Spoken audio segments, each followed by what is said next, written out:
ଶ୍ରୀଗୁଣ୍ଡିଚା ଯାତ୍ରାରେ କ'ଣ 10 ଅବତାର ମାନେ 10 ଦେବଦେବୀ ଯାତ୍ରା କରନ୍ତି କି? ନାଇଁ। ଏଠି ଅବଶ୍ୟ ଆପଣଙ୍କର ସ୍ମରଣକୁ ଆସିପାରେ ଯେ ଅଣସର ସମୟରେ ଯେତେବେଳେ ପଟିଦିଅ ପୂଜିତ ହୁଅନ୍ତି ବାସୁଦେବ, ଭୁବନେଶ୍ୱରୀ ଏବଂ ନାରାୟଣ, ଏ 3 ବାଡ଼ରେ ବାସୁଦେବଙ୍କ ବାଡ଼ରେ ରହିଯାଆନ୍ତି ଦୋଳଗୋବିନ୍ଦ, ରାମ ଏବଂ ନୃସିଂହ। ଭୁବନେଶ୍ୱରୀଙ୍କ ବାଡ଼ରେ ରହିଯାଆନ୍ତି ଶ୍ରୀଦେବୀ ଏବଂ ଭୂଦେବୀ। ନାରାୟଣଙ୍କ ବାଡ଼ରେ ରହିଯାଆନ୍ତି କୃଷ୍ଣ ଏବଂ ମଦନମୋହନ। ଇଏ ମିଶିକି ହେଇଯାଆନ୍ତି 10। ପଟି ବ୍ରହ୍ମ, ପଟି ଦିଅଙ୍କ ସଂଖ୍ୟା 10। କିନ୍ତୁ ଏଠି ତ 10 ହଉନାହାନ୍ତି। ଇଏ ତ ଶ୍ରୀ ଜଗନ୍ନାଥ, ବଳଭଦ୍ର, ସୁଭଦ୍ରା, ସୁଦର୍ଶନ 4 ମୂର୍ତ୍ତି, ରାମକୃଷ୍ଣ ମଦନମୋହନ 3 ମୂର୍ତ୍ତି, ଇଏ ହେଲେ 7। ତାହେଲେ ଅନ୍ୟ 3 ପ୍ରତିମା ଆପଣମାନେ ଦେଖିବେ ଯେ ଅନ୍ୟ 3 ପ୍ରତିମା ପୂଜିତ କିଏ ହଉଛନ୍ତି ଏଠି ନା ଅନ୍ୟ 3 ପ୍ରତିମା ବଳଭଦ୍ରଙ୍କର ପାଖରେ ରହିଲେ ରାମକୃଷ୍ଣ, ଜଗନ୍ନାଥଙ୍କ ପାଖରେ ମଦନମୋହନ, ଦେବୀ ସୁଭଦ୍ରାଙ୍କ ପାଖରେ ସୁଦର୍ଶନ। ତେଣୁ 4 ଦାରୁ ବିଗ୍ରହ ଆଉ 3 ଧାତୁ ବିଗ୍ରହ ଇଏ ମିଶିକି ହେଲେ 7। ଆଉ 3 ଦେବତା କିଏ? ଏହି ସପ୍ତ ବିଗ୍ରହଙ୍କ ସହିତ ରଥଧ୍ୱଜ, ଧ୍ୱଜପଟାରେ ବିରାଜମାନ ଯେଉଁ 3 ଦେବତା, ସେ 3 ଦେବତାଙ୍କୁ ମଧ୍ୟ ଆମେ ହିସାବକୁ ନେବା। କାରଣ ଧ୍ୱଜ ଦେବତା ଆପଣ ଦେଖିବେ ବଳଭଦ୍ରଙ୍କ ବାଡ଼ରେ ନୃସିଂହ, ଜଗନ୍ନାଥଙ୍କ ବାଡ଼ରେ ହନୁମାନ, ସୁଭଦ୍ରାଙ୍କ ବାଡ଼ରେ ଭୁବନେଶ୍ୱରୀ। ତାହେଲେ 7 3 ମିଶିକି ହେଇଗଲେ 10। ଅତଏବ ୟାକୁ କୁହାଯାଇପାରିବ ଦଶାବତାର ଯାତ୍ରା। ବେଦାନ୍ତ ସାର ଗୁପ୍ତ ଗୀତାରେ କ'ଣ କହିଲେ ବଳରାମ ଦାସ? ସର୍ବଦା ନୀଳାଦ୍ରିରେ ସ୍ଥିତି ଏଥୁ ସକଳ ଜାତ ହୁଅନ୍ତି, ସମସ୍ତ ଅବତାର ମାନ ଜାତ ହୋଇଣ ପଶେ ପୁଣ। ତାପରେ ତୃତୀୟ ମତ କଥାଟିକୁ ଯିବା।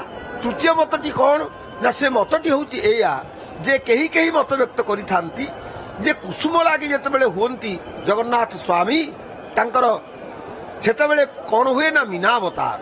ଯେତେବେଳେ ତୁଳି ଲାଗି ହେବେ ସେତେବେଳେ ହୁଏ କୁର୍ମାବତାର। ଯେତେବେଳେ କାନୁଆସି ଲାଗି ହେବେ ତାଙ୍କର ହବ ବରାହ ଅବତାର।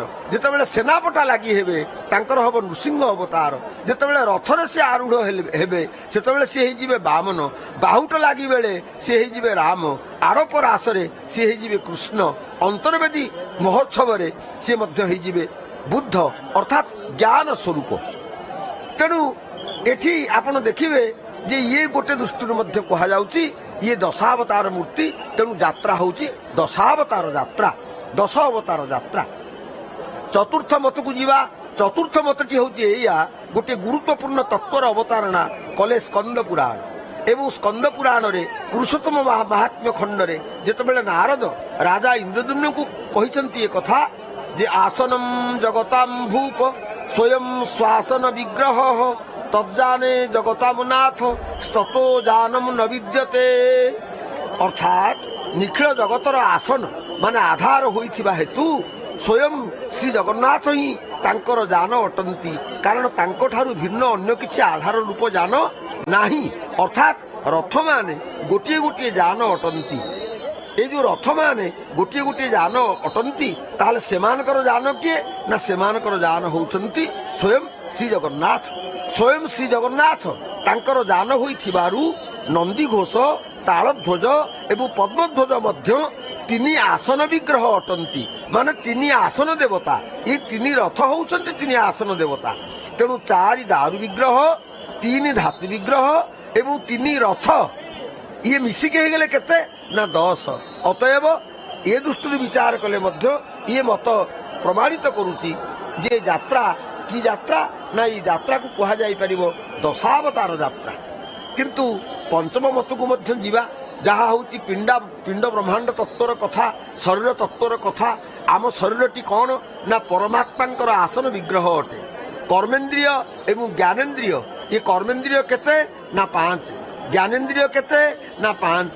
এই 10 ମାଧ୍ୟମରେ ଆମ ଶରୀରରେ ହୁଏ ବିଭୁ ଚେତନାର ଅବତରଣ, ଜଗନ୍ନାଥ ଚେତନାର ଧାରଣ।